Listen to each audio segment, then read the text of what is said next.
Have we lost touch with the reality as Africans? Are we out of opportunities and out of alternatives? I see ourselves as this kind of person who is swimming in not even a deeper well or river, whatever it may be, but then this person reaches a point where he cannot hold himself, on top of the water. That is, he cannot float anymore. We see ourselves in that kind of dilemma. Or this is the picture I can see ourselves as black people, as Africans. We have run out of ideas. The only thing we are left with is to copy anything that comes our way. Going back to the picture I was drawing at the beginning, now this African finds himself drowning.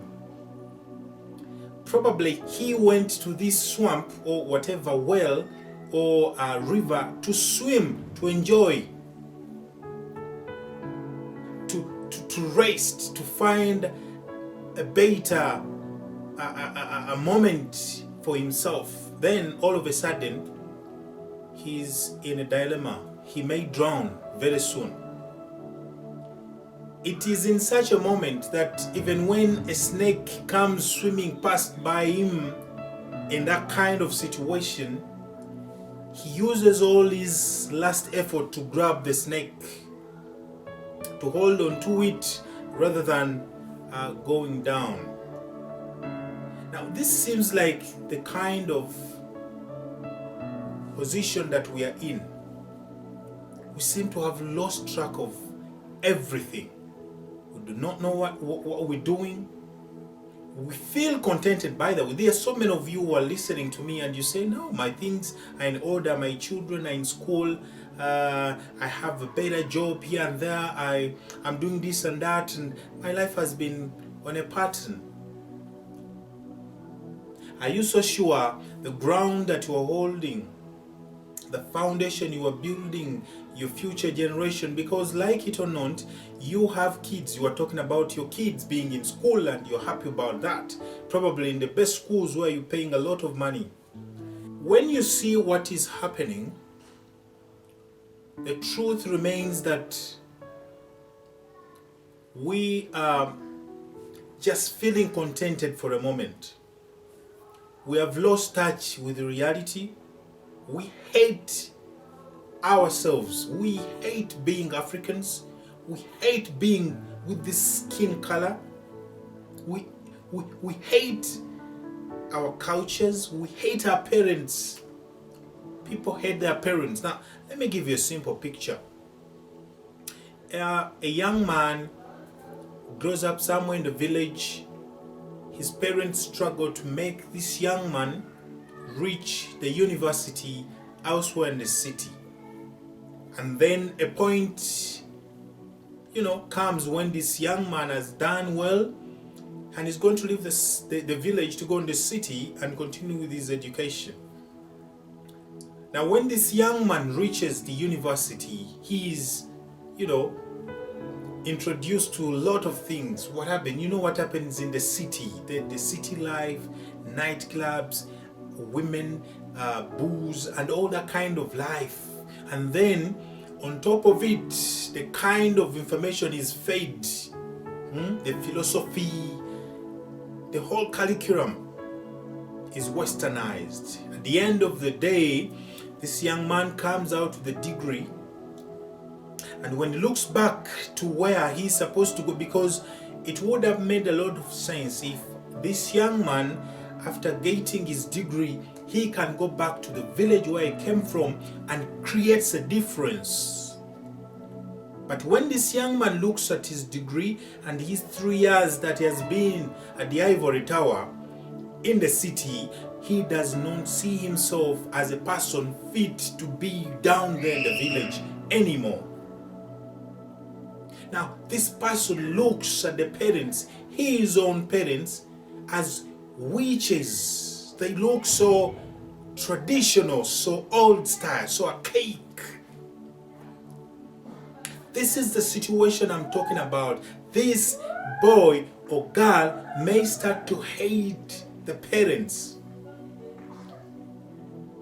We hate our countries. All our leaders are corrupt. They are buying streets, houses in Upper London, in whatever streets in Beverly Hills. This is where they buy the property.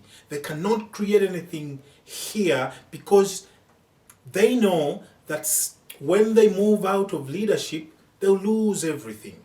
Now, this is how we are. We have lost touch.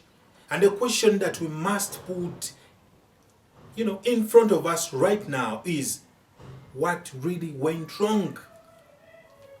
What can be done? Now, as we are thinking of that question, the first thing that we need to understand is that what we did is just on the fingertips. Africa was on the right path. We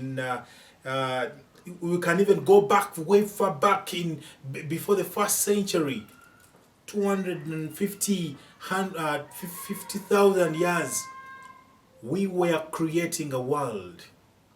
We were building humanity. We were creating cities, big, renowned cities. Then all of a sudden, we were duped to believe that we do not have anything meaningful to give out to the world anymore. So we have to be dictated on what is supposed to be. We became copycats. We cannot think of anything beyond what is given on our plates by those we follow. We stopped thinking the only thing for us and we copy. We stopped innovating. This is the challenge that we have now. And we're so sure and so confident. Some of you sit in your sitting rooms and you see a life. The question is, how is it sustainable? We find ourselves in a race. Now people are talking about the G world, the 1G, 2G, 3G, 4G, 6G, whatever G's we are running, and we do not even know who and how did we get into that kind of race. Are you so sure we need the G's? Do we? Now, this is what we need to think as we comfortably sit in our sitting rooms out wherever you are, and you have your life thinking that it is moving in a perfect kind of order, that you need to sit back and rethink. Otherwise, everything does not seem